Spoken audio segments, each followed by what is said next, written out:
লন্ডনের কাউন্সিলগুলো শত শত গৃহহীন পরিবারকে লন্ডন থেকে 24 ঘন্টা আলটিমেটাম দিয়ে সরিয়ে দিতে চায় বলে ব্রিটিশ সংবাদ মাধ্যমের এক প্রতিবেদনে জানা যায়।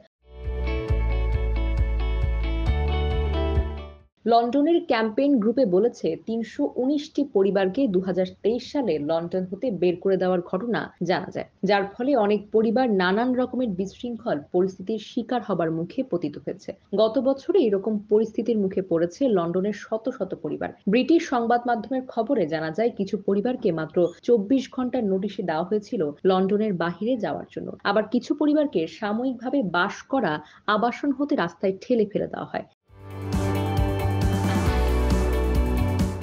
Campaign group housing action Southwark এবং ল্যাম্বেথ এই সকল পরিস্থিতি নিয়ে মুখ খুলেছে। তাদের দাবি, কাউন্সিল ২৪ ঘন্টা সময় নিয়ে জনসাধারণকে ইচ্ছাকৃতভাবে গৃহহীন করছে। কাউন্সিলের দেয়া অফার গ্রহণ করা ১০টি পরিবারের মধ্যে একটি পরিবারকে উত্তর পূর্বে হার্টপুল এবং ডরহামে পাঠানো হয়েছে। কিছু পরিবার মিউল্যান্ডসে প্রেরণ করা হয়। লন্ডনের বাহিরে আবাসস্থল বিবেচনায় মিউল্যান্ডস সবচেয়ে জনপ্রিয় এবং যেখানে সর্বোচ্চ সংখ্যক পরিবারকে ঠেলে ফেলে দেওয়া হয়েছে।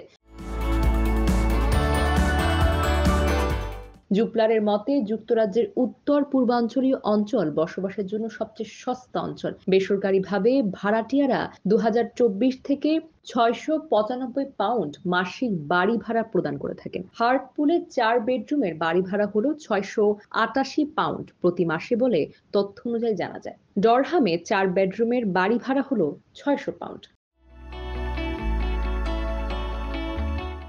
উত্তর পূর্বাঞ্চলীয় অঞ্চলের চেয়ে লন্ডনের বাড়ি ভাড়া প্রায় ৪ গুণ কিন্তু বেশি। লন্ডন শহরের হ্যাকনি, টাওয়ার হ্যামলেটস এবং ক্যামডেনের মতো অঞ্চলে গড় মাসিক ভাড়া হলো £২,১২১। যেসব পরিবারকে লন্ডন থেকে বের করে দেওয়া হয়েছে তাদের রাজধানীতে ফিরে আসার সম্ভাবনা খুবই ক্ষীণ, কারণ বাড়ি ভাড়ার এই তারতম্যের কারণে তারা আর লন্ডন শহরে ফেরার সুযোগ পাচ্ছে না।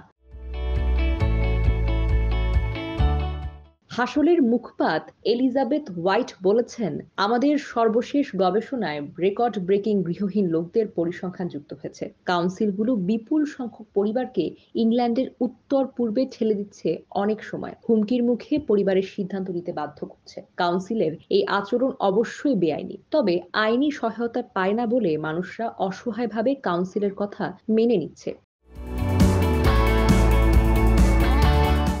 ওয়ালথাম ফরেস্ট কাউন্সিলের একজন মুখপাত্র বলেন, আমরা আমাদের কাছে সাহায্যের জন্য আসা লোকেদের সহায়তা করার জন্য কঠোর পরিশ্রম করি। দুর্ভাগ্যক্রমে কাউন্সিলে পর্যাপ্ত বাড়ি নেই বিধায় আমাদের করণীয় এখন সীমিত। উল্লেখ্য যে রাজধানীর ৫টি কাউন্সিলের মধ্যে ওয়ালথাম ফরেস্ট লন্ডনের বাহিরের সর্বাধিক পরিবারকে পাঠিয়েছিল। তারা রাজধানীর বাহিরে ১৩০টি পরিবারের মধ্যে ৬৭টি পরিবারকে স্থানান্তর করতে বাধ্য হয়। এনফিল্ড, বানেট, বাকিং, ডাগেনহাম ও রেডবিচ কাউন্সিলও একই পদ্ধতির জনগণকে গৃহহীন করার পথে নেতৃত্ব দিচ্ছে বলে জানা যায়।